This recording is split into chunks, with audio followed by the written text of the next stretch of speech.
Hi, everybody.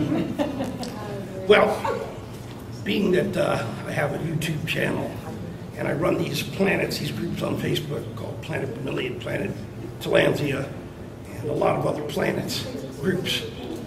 I record myself, and it's not out of ego. I'm trying to reach young people out in the digital universe and locally to try to get members for the clubs and for the society in general.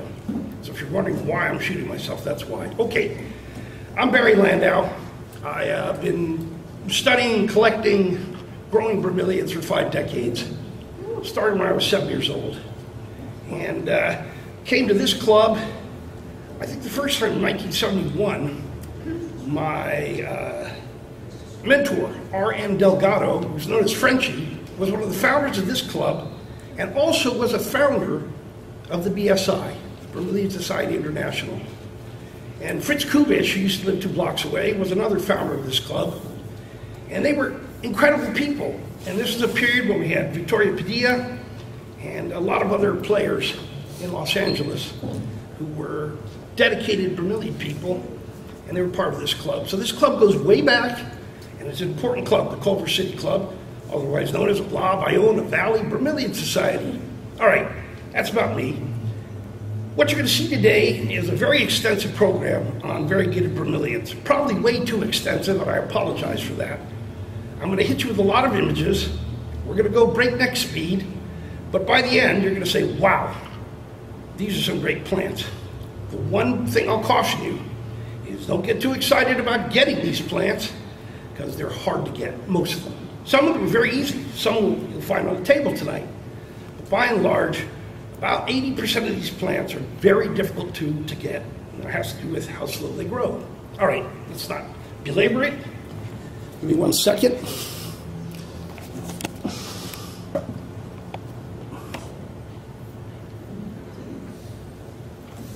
All right, if somebody can hit the lights now. Thank you. All right, variegated bromeliads around the world by me, and that's my company. All right, so first let's start with the definition. And then we're going to have some few minutes on definitions, then we'll stop with the science. I'm going to actually read it to you. Because the variegation is due to the presence of 2 kinds of plant tissue, propagating the plant must be by vegetative method of propagation that preserves both types of tissue in relation to each other. Typically, stem cuttings, bud, stem grafting, and other propagation methods that results in growth from leaf axil buds will preserve variegation. Cuttings and complete variegation may be difficult, if not impossible, to propagate. Root cuttings will not usually preserve variegation, since the new stem tissue is derived from a particular tissue type within the root. So what we're talking about here is a very simple concept. Dark green plant cells have lots of chlorophyll. Middle green have less, light green have less. And as you see here in the striated bromeliad leaf, the white edge, which is also called alba margination, means white edge, has virtually no chloroplasts or chlorophyll at all. So consequently, plants that are highly variegated, meaning with a lot of white in them, grow very slowly. The other issue, as we just found out, wasn't so explicit in the first slide, is that you cannot tissue culture, clone variegated bromeliads. It doesn't work. They have to be grown from pups. Consequently, you're limited to how many pups you can grow off a given parent plant. So this is the kind of variegation that I think you're used to. This is Ficus, standard rubber tree. Can't think of the name now, Ficus. Anyways, but this is sort of patterned variegation. Okay, another type of what is, we think of it as just coloration, but it is a form of variegation, is pigmentary. Okay, a common cause of variegation is the masking of green pigment by other pigments, such as anthocyanins. This often extends to the whole leaf, causing it to be reddish or purplish. On some plants, however, consistent zonal markings occur, such as on some clovers, bromeliads, certain pelargonium and oxalis species. On others, such as commonly grown from coleus, the variegation can be very widely seen within a population. So here's an example of this anthocyanin. It's the tiger striping, also known as zonation. Okay, that's the cross coloration. So again, in most bromeliads, true variegation occurs as a striation, up and down the leaf, longitudinally here, horizontally here, sorry. All right, and then this is a good example of the pigmentary type. This is one of the great ones by one of the Florida hybridizers. And it's not a real big plant, but look how stunning that zonation striping is. All right, and then there's another one, a type variegation. We're not going to get into this, it's too technical, but it's pathological, meaning it's caused by viruses. And this is not healthy variegation. Where you see the white or the lighter cells, the leaf surface is distorted. And eventually, very often this will kill the plant. Sometimes it'll live, this strain of plant, the plant will live for centuries in a sort of symbiotic relationship with the virus. You don't want this kind of variegation. Okay. And then, so here is what we think of as common variegation that we'll see all over Southern California. But the purpose of this slide is to show you the one white leaf that's completely albinate. All right? That leaf, if you took a cutting of the stem that's on, or that used that for a leaf cutting, it wouldn't work. It has no chlorophyll. That leaf couldn't survive the rest of the plant. And if you have the dark green ivy, it grows 4 times as fast as this, even as fast as that grows. So the other problem with all variegated plants is that at any time you can have a sport or a pup or an offset that reverts. And this is why some people, like our friend Brian Chan from the Valley, from the San Fernando group, he says, I don't chase after variegated plants because he doesn't like the fact that they can revert. It's not that often, and usually the plants that we see in the trade or in the group, in our local groups, are fairly stable plants, but it looms in the genetic background. All right, let's start on bromeliads. The most common, Aechmea fasciata. We've all had this. It's usually the first plant people see when they start collecting bromeliads, other than Milbergs and Newtons. But here is the variegated form. Now let me just preface this by saying some of my photos look kind of crappy because they're pulled off the internet, or they're pulled off the FCBS, the Florida Council of Bromeliad Society's website. A lot of the photos you're going to see are from my planets. These are my groups on Facebook, these large groups, 11, 12,000 people. And they've allowed me to use those for educational purposes. Then you'll see some really good photos that are my photos from local shows, including our Culver City show. Here's another kind of variegated Aechmea fasciata, but this is one of the best of the alba marginated forms. Again, alba, edge, or leaf edge. I'm sorry, marginata is leaf edge. Alba means white. When this plant first came out, it was $500 a piece. And then later on, some local people developed a cheaper version. When this came out, it was like $80. And now you can get this for $25.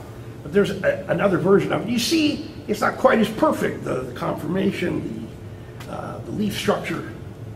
All right, and then what we have here, you'll see in the upper right there, it's more of a light green striping without white down the middle of the leaf. And for this, and even for agaves and other cactus and other bromeliads, this is called media picta.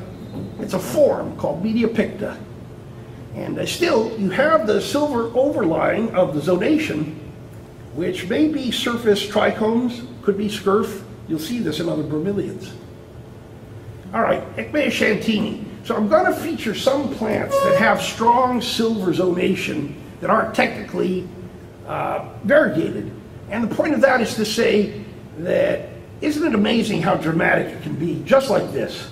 Okay, yes, the variegation has a whole other dimension, but a plain green Aechmea is fun. You'll see one in a minute. Okay, so here is what they're calling an Aechmea shantini variegated.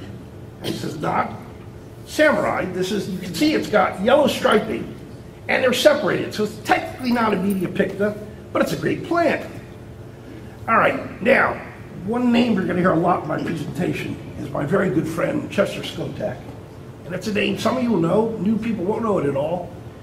Chester Skotak is sort of the Zen master of bromeliad breeding and hybridization right now.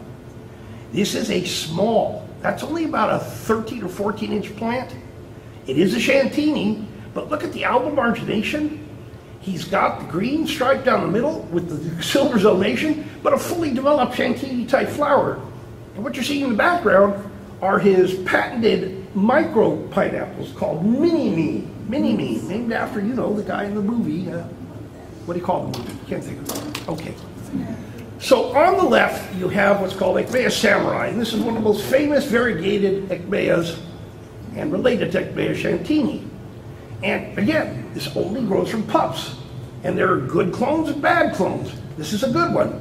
On the right, and not really comparing these two, you have Aechmea Frederique, which is a all green, but it happens to be a spineless. This is a Dutch hybrid that involved crosses between shantini and fasciata and fascini. So it's a complex hybrid.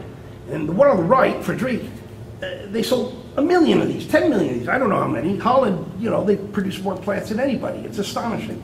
Okay. So here's Frederique, the one on the right, but they developed an albumarginated form.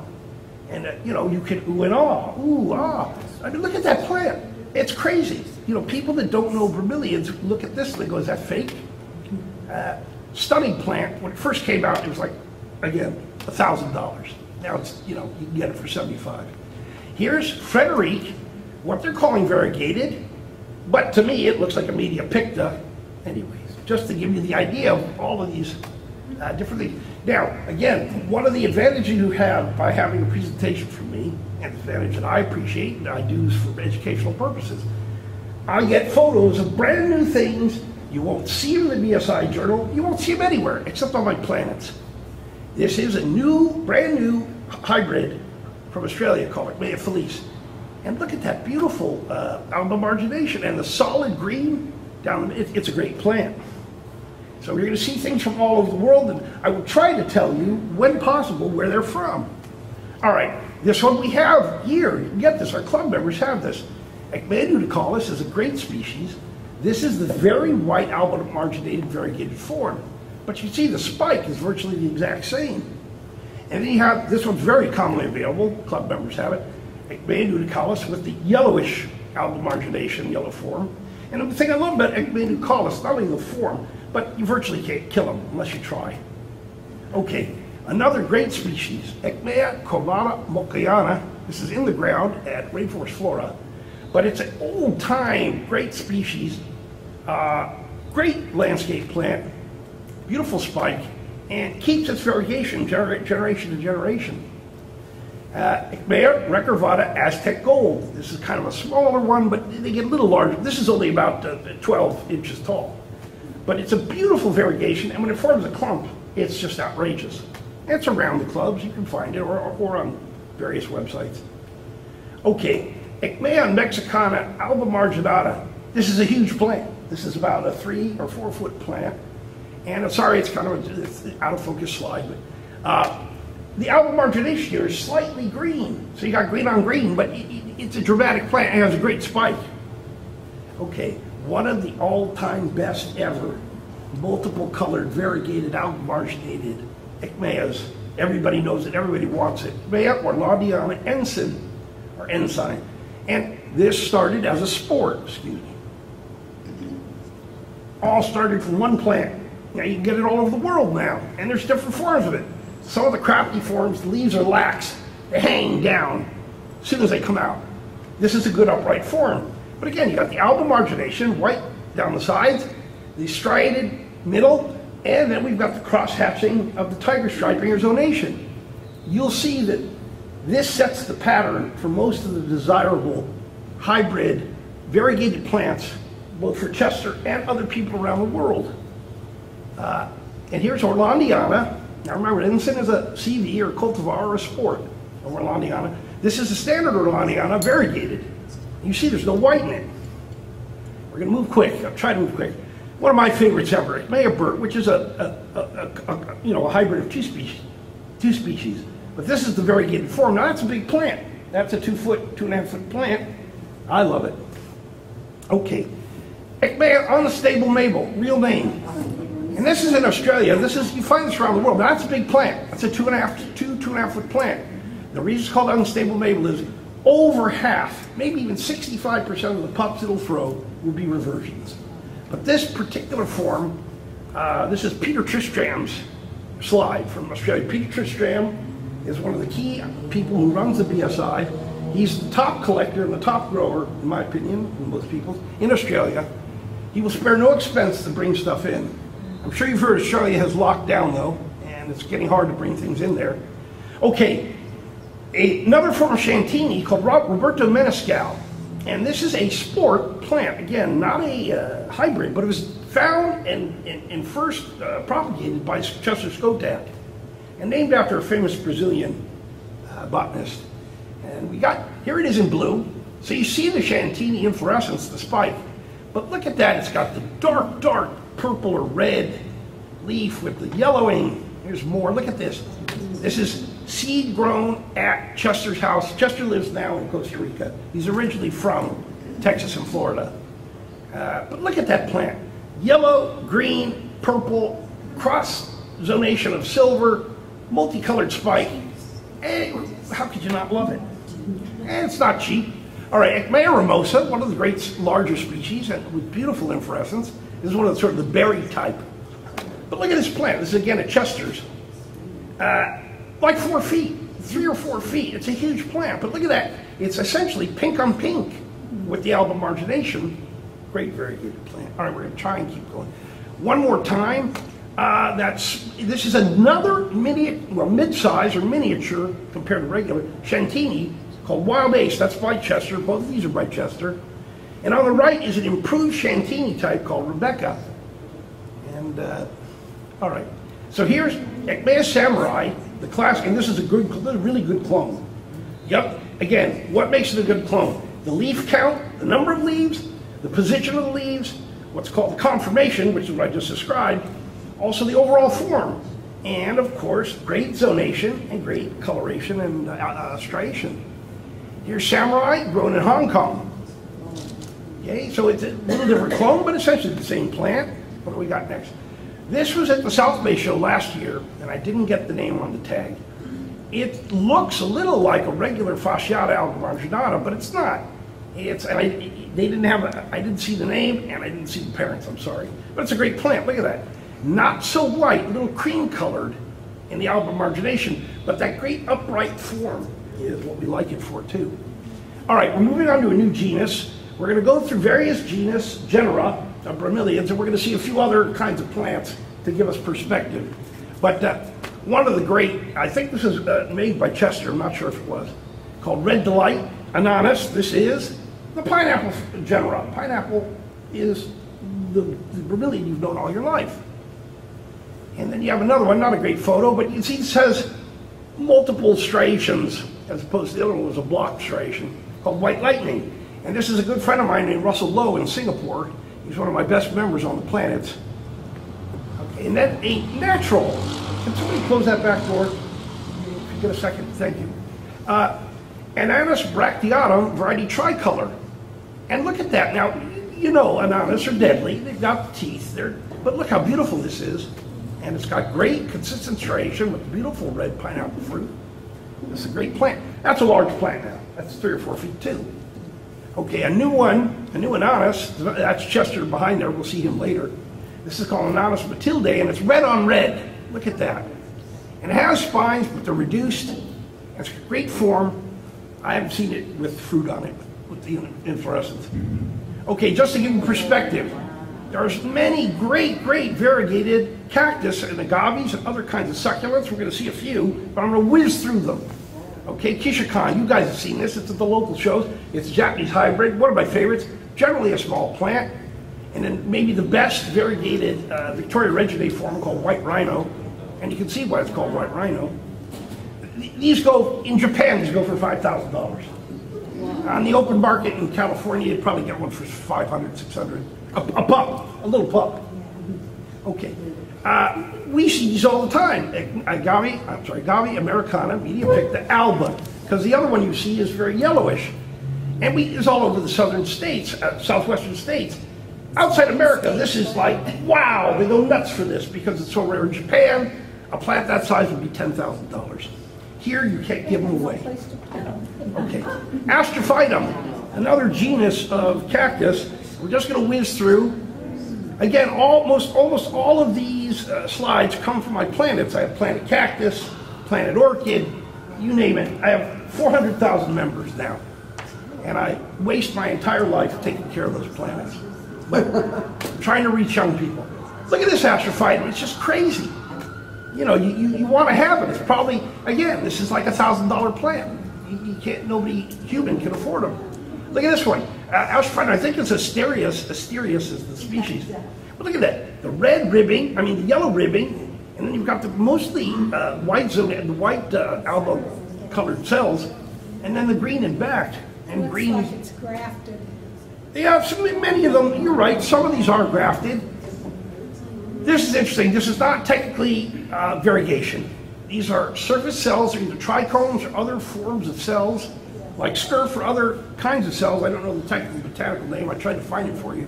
But they form these great patterns. And again, these are super intense expensive, especially in Japan. You know, $1,000, $2,000, $3,000 a pop. Okay, begonias. A lot of you grow begonias. And again, some of these plants, we can't technically say they're variegated. They're just highly colored leaves.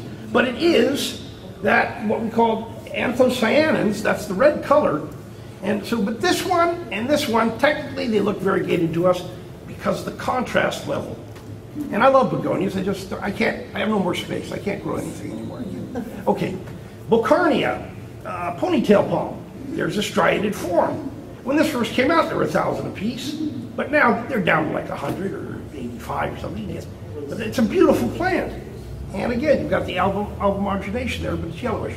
All right, keep moving. Now we're on to another genus of bromeliad, Alcantara.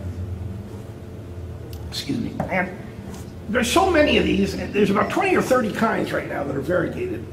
And they're all different names. It's crazy. I couldn't get it all together. Trying to tell you where they are, but you know, they're all stunning. This one happens to be Glazoviana. And look at that alba margination. And then you've got, most of these are from Australia. And remember, Alcantara, huge plants, seed grown. They take 10, 15, 20 years to mature.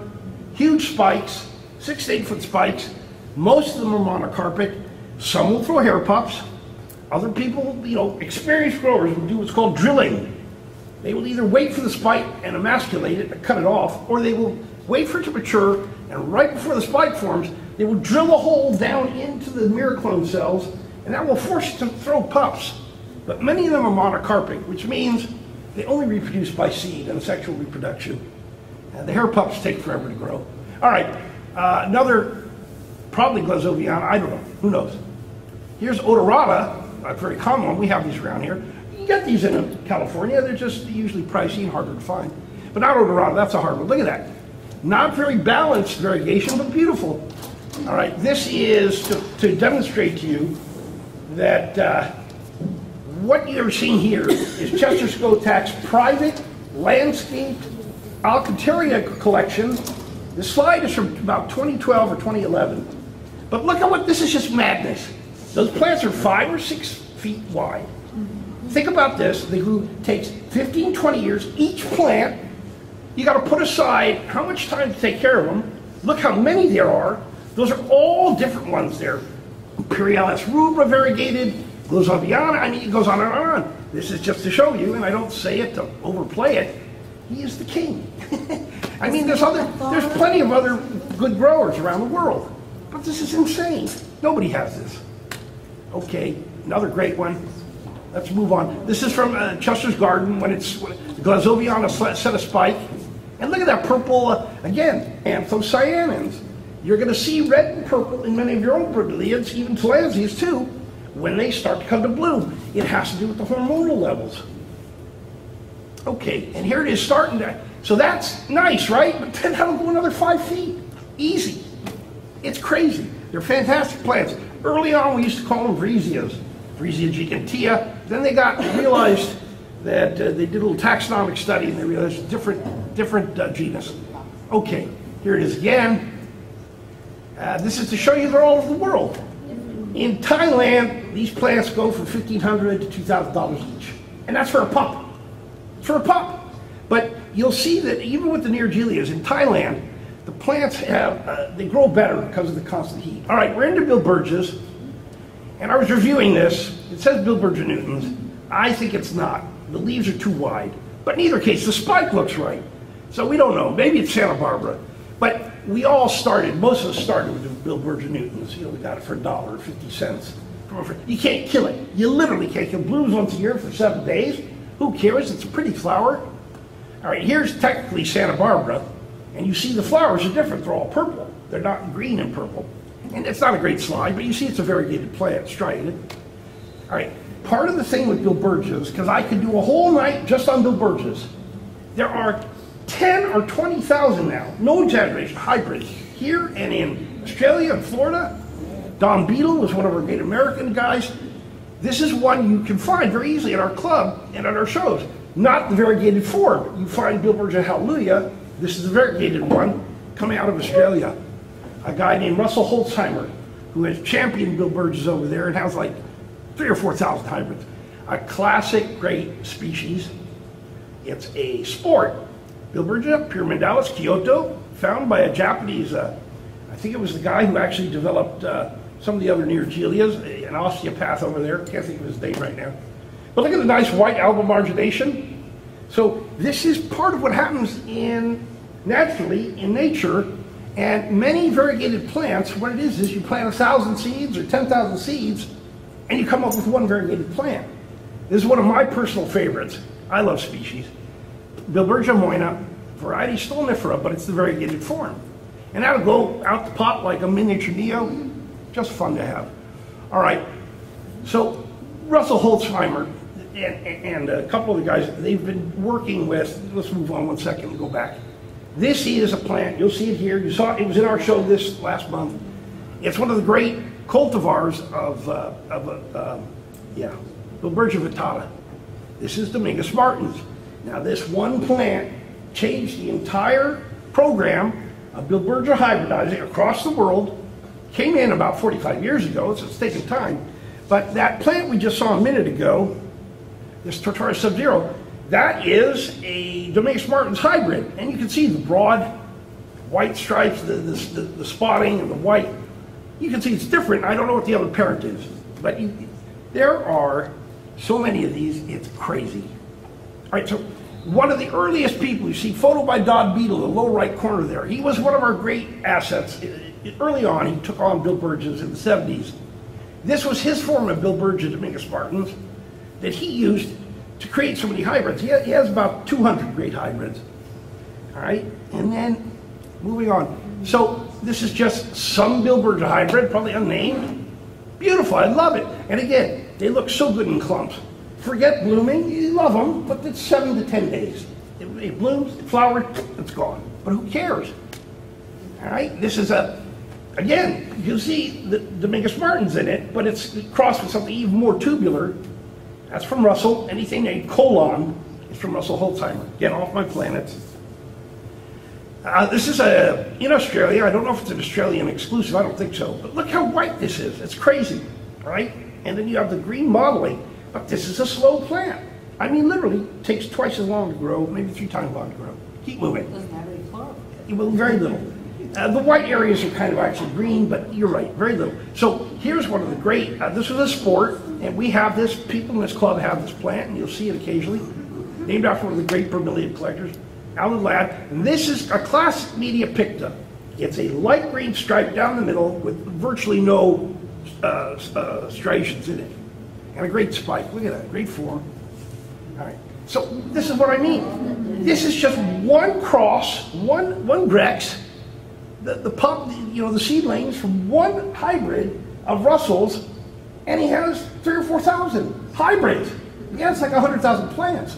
It's crazy. So you can go on and on. We won't. Okay, next genus, Bromelia, not Bromeliad. It's another genus. They're large. They're deadly.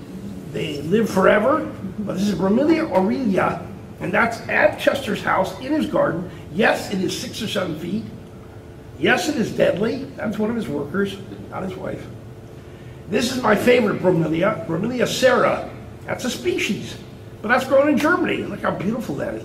Again, you don't form any kind of close relationship with these plants because they take meat out of your arms. It's like Seymour. Okay. Bromelia cera. This is grown in Japan, and you see this is a darker clone. but it gets this absolutely stunningly beautiful spike, inflorescence, red with purple flowers. All right, moving on. This is one of our only bigenerics that I can show you that has alba margination. It's a Aechmea, and it's called Aechmea galaxy. It's grown in Spain, but you see this from different places in the world. Okay, so to give you perspective, Coleus, Solenistimum, Cryptanthus, whatever you want to call it, there's thousands of them, and it's a great commercial plant. People love it. You put it in your garden, it grows, you don't do anything. All right, on to another genus. Cryptanthus vividatus. It's usually the most common Cryptanthus people have. This is pink starlight, and we're just going to move quickly, otherwise we're going to screw up.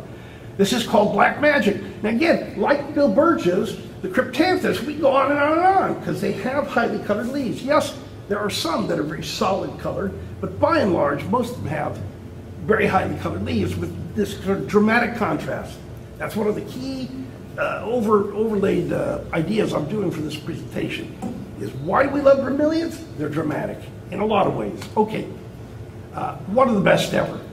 This is named after Lisa Vinzant, who's one of the great hybridizers, lives in Florida, but it's done by someone else, I don't know who. But look at this, with the red stripe down the middle, and that wavy zonation, and this is a large plant for a Cryptanthus. This will get 15 inches. And then something that is virtually the reverse by another person, Cryptanthus elaine, and here you have the red alba margination on the leaves with the green down the middle. So just to review that real quick, red in the middle, red on the edge, and maybe it's pink. Okay, moving on. This is one of the great species, Cryptanthus acaulis variegated. That's a Tropiflorus slide. Tropiflorus, you know, Dennis Cathcart back east, one of the best nurseries anywhere in the world for bromeliads. And here's Cryptanthus it. This was the first Cryptanthus I ever got. I think I paid $30 when I was doing my working in nurseries, and it was worth it, but I killed it within 2 years. The thing about Cryptanthus, just so you know, you want to bottom water them, like an African violet, especially in the summer, and they don't want full sun at all. They got to be under 30 or 40% shade. But if you bottom water them and you feed them in the summer, they'll grow like crazy. Look at this. This is like a 30-year clump. You know, you can't, if you start when you're an elderly person with bromeliads, you got to buy specimens. There's no other way. It's just the reality. But Cryptanthus ruby star, stunning. We're going to go quick. This is my favorite Cryptanthus species, other than what's called Rothside, which is a all-silver one that looks more like an Encolarium or something. But look at this. So it's named after Racine Foster. Mulford B. Foster was one of the founders of the Bromeliad Society, along with my friend Frenchie. He was one of the top scientists, and he was one of the people to promote and start clubs, like ours, start societies, all over, local clubs all over America. But you'll see Milford B. Foster awards, Milford B. Foster, things will be Fosteriana, that's named after him, but this is named after his wife. Zonation, look at that light striping with the dark stripe down the middle. It's crazy, it's so amazing. Okay, next we're on to the next genera, genus. Dyckia, most of them come from Brazil. They grow from, you know, Venezuela down to Argentina, but by and large, most of them come from the area of Brazil called Minas Gerais. But this is a hybrid called Dakota, and it's one of, there aren't that many that are variegated. You'll see when they have a few to talk about, but it's an uneven plant. In other words, part of it will be all light colored, the other half that's facing us will be striated. This is brand new. This is off one of my planets, planet Xeric Brome. So it covers Hechias and Dyckias and Deuteroconias. But look at that, that's Thailand. That's a true striated or variegated plant. It's one of a kind. He has to grow this, hopefully won't die. Eventually he'll sell pups for $1,000. Okay, Dyckia hebdingii, rubra variegated. And this is a shot from our friend Gastaldi, Constantino Gastaldi. Probably the greatest Dyckia grower, promoter of Dyckias anywhere in the world. He lives in Brazil. He has sold and given seed to people all over the world. He has single-handedly promoted this genus. But there are people like our own guys, Bill Baker, rest in peace, who started promoting Dyckias to us locally in our clubs in California in the 70s. And he was a friend of mine for many, many years. So Dyckias are great, but there aren't that many that are striated. You'll get them with dark leaves and white teeth. This is one of the great ones, though. It's a hybrid called Dyckia zebra. Now again, here the zonation is what they call scurf, and it's sort of a powdery substance the plant exudes, and the scurf can actually be washed off this in severe rains, in heavy rain or under heavy pressure of water. But look at that, zebra, a great plant. Right, move on. Here's a single slide, Edmondoa, another genus. And this is a naturally occurring plant. It's not a hybrid, but look at that. Could man do any better? No. And very often man doesn't do any better. But they're few and far between. Álvaro Siedel was one of the greatest ever Brazilian nurserymen and botanists. He's the one who brought Aechmea fasciata out of the forest and brought it to the world. Propagated it, sold thousands of them in Brazil and exported all over the world. And remember, Aechmea fasciata built the industry. That one plant, yeah, and it's the first one most people have, and there's probably 50 million or 100 million of it sold since 1950. In the hospital. Okay, Ancalarium. This is another genus. This is a brand new photograph from Chester. Chester not only collects and grows, he lives in Costa Rica, so he goes all over South America looking for plants to get seed. You can't move plants anymore, virtually at all. This is in the menagerie. Look at this plant. Now you'd say that a Dyckia, well, there are differences, and they're mostly floral differences. Floral aspects, the taxonomic aspects of the flowers are what determine what makes a species or a genus. But look at that plant. I just like the striping and the form. All right, moving on. So to remind you, this is what we're used to. Ficus elastica is a variegated plant. There's lots of those. There's a beautiful banana. A lot of people have Musa AA. The pups go for 200. The mature plants go for 1,000. Variegated strawberry. I had this, but I killed it. But it's around California. It's a good plant. The fruit's decent. And one of the great cannas, bad photo, Canna Stuttgart. Look at that, great variegation, consistently beautiful flowers. And all right, now we're back to another genus, and there's not many of these I show you. But here it's either Texensis, or some people say it's a different species because of the form. But look at that red pigmentation located next to the spines. And hecteas are marvelous plants. And just